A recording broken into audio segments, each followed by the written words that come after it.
Meron ako ditong connector, no? Ito, USB to USB. Tapos may dito, connector. So, modified USB to USB to na may added ng ganito na terminal block. So, ito yung bago. Tatluhan. Then, ito, AC naman siya. Yan.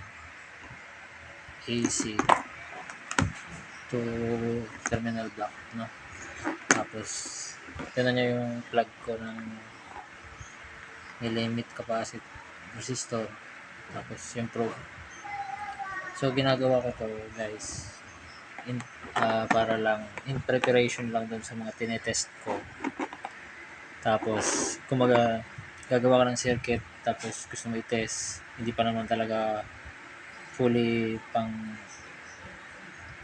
final, or test lang talaga, as in, test mo. Laking tulong nito kasi save yung wire, o kaya yung bibili ka agad ng USB. Ito, sa scrap lang to ng charger, kinuha natin.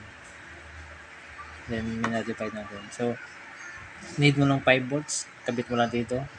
Tapos, need mo lang pang charge, kabit mo lang dito. So, ganito naman. Need mo lang ng titest mo yung isa. O kaya gusto mo sabay, dalawa. O kaya sabay yung tatlo. Pwede.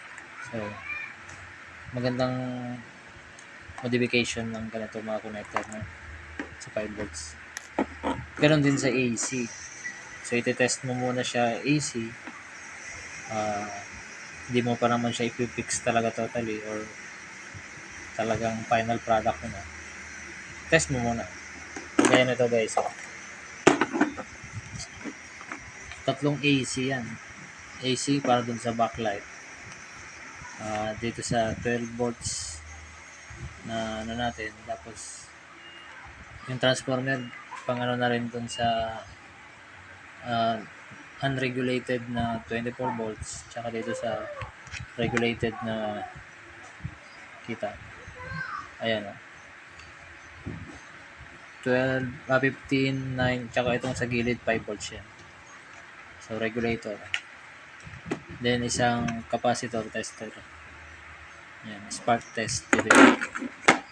So, tetest ko muna siya or gagamitin ko to. Ito muna. No, gaganyan ko muna siya dyan. So, ito yung gagamitin ko. Hindi ko na to gagamitin. So, safe ako dito. Ilipat ko lang doon. So, hindi ako, ito lang yung pagpa-power on or ito lang yung may power. So, safe to. Hindi mo siya, wala kang ano na masisira yung pyesa. Pag ito naman yung gagamitin mong spark test, hindi ka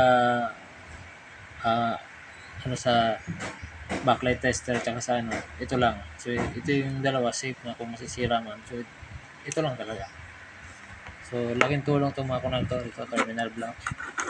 Ito, 5 wires to. In case na mag-troubleshoot ka, yan.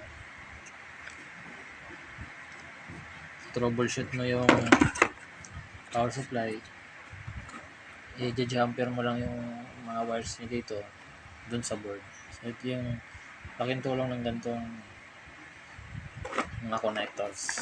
Yan. Sana nakatulong ulit guys. Salamat.